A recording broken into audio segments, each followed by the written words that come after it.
بسم الله الرحمن الرحيم.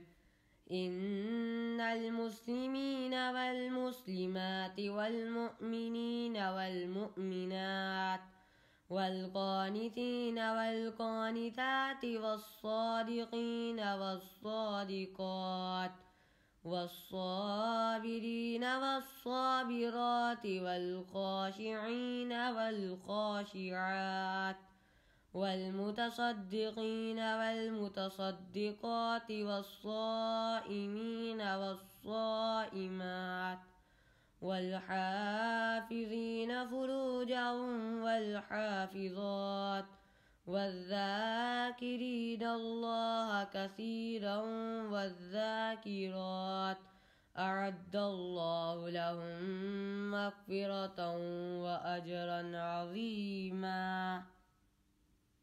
بسم الله